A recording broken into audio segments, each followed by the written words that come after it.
Welcome back. When an older adult becomes ill, most often it's a spouse or adult child who become the primary caregiver, usually without compensation. A new study examined just how many of these family or unpaid caregivers are out there, and also the physical, emotional, and financial difficulties they experience. This health tip is brought to you by Desert View Hospital and Mountain Valley Physicians Group. Don't put your health on hold. We have time for you. Call us to schedule your appointment. 775-751-7100. Judith Vick is back in medical school after taking a year off to help care for her mother, who experienced a devastating stroke. My mom's husband, my mom, and I are really part of a team, and we help each other in big and small ways every day. Judith had a lot to learn, including how to manage the 14 different medications her mother was taking. I spent hours translating that vague list into a very specific schedule of what she was supposed to take when. It was like a puzzle to figure out that schedule. Although the caregiving role is highly varied, it often involves considerable time and may affect caregivers' own health and well-being. Dr. Jennifer Wolf from the Johns Hopkins Bloomberg School of Public Health and co-authors used data from 2 nationally representative samples that provided insight into older adults and the caregivers who help them living in communities like this around the U.S. The researchers estimate that nearly 15 million of these caregivers are helping almost 8 million older adults with health-related disabilities. About 6.5 million, or 45%, provided substantial health care help, on the order of 28 hours of care per week. We're about twice as likely to experience physical, financial, or emotional difficulty than caregivers who did not provide this help. About 1 in 4 reported their own health to be fair or poor, and about half were helping an older adult with dementia. These caregivers also participated in fewer social or leisure activities, and if they worked outside the home, they were more than 3 times as likely to experience a loss in job-related productivity compared to individuals who didn't provide this type of help. Judith says her mom is continuing to improve, and this whole experience has brought them closer. There are difficult parts of caregiving, but it really is such a privilege to be so involved in her care. It's definitely been an enriching and meaningful experience. Catherine Dolph, The JAMA Report. Researchers add that only 1 in 4 of these caregivers used supportive services, got education or training about how to provide care, or participated in support groups. Former First Lady Nancy Reagan's funeral will be held Friday at 2 p.m. Reagan will lay in repose Wednesday and Thursday before being buried Friday at the Reagan Library in Simi Valley, California, next to her husband, Ronald Reagan. The public will be allowed to visit Wednesday from 1 until 7 p.m. and Thursday from 10 a.m. until 2 p.m. Reagan died Sunday in her home in Los Angeles of congestive heart failure at the age of 94. Maria Furtado was in court Thursday. A local animal rights activist, Bob Wamberg, spoke to News 46 about the case he follows very closely.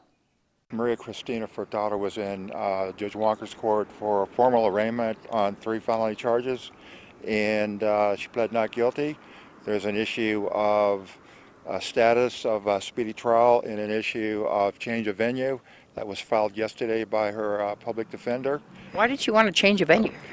They feel there was been a lot of publicity in Knight County, excessive, and there's an issue of the defense stating that she can't get a fair trial, or they're feeling she can't get a fair trial in Knight County. So she's been in court since August, and this is all stemming from, can you give people a summary of what happened with this case? Basically, it's an issue of an animal that was stolen from a neighbor. She was taken out to the desert with a 15-year-old and a 3-year-old child. The dog was executed, shot in the head, hung upside down, shot again. These are the allegations in the complaint, and that was the testimony in the preliminary hearing. These were her own children, right? Yes, they were. And they also allege that she made the 15-year-old shoot the dog too. Yeah, the gun jammed. It fell. The 15-year-old was advised to pick it up.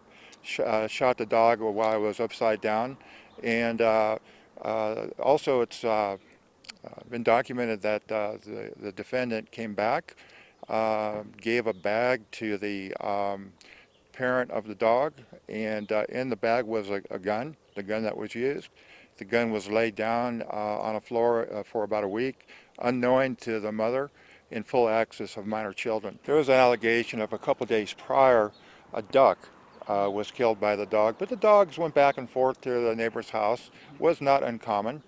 It was alleged the dog killed the duck. Nobody saw the person kill the dog kill the duck. That's what the owner told me, Rick Willis.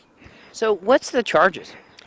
Charges are there's three charges right now: child abuse, neglect, and torturing an animal, and preventing a witness from or dissuading a witness from reporting a crime.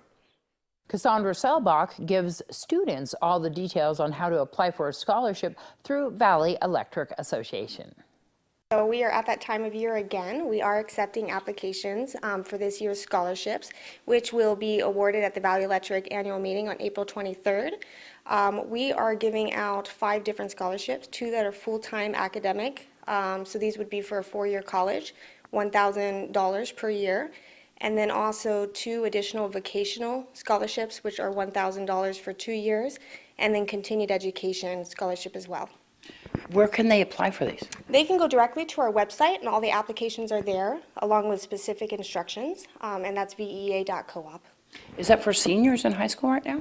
It sure is, absolutely. And then is there any criteria that they need to meet?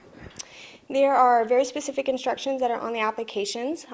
It's fairly easy. It's not unreasonable.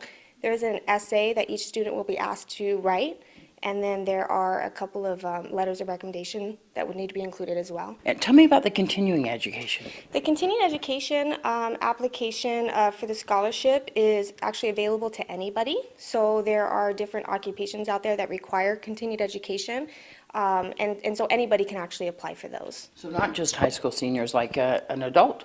That is correct. And in fact, it would probably specifically be somebody that's already working in the workforce, and they need continued education to maintain a license or their employment in that specific field. All right. And once again, that website. vea.coop. And more about VEA when we return.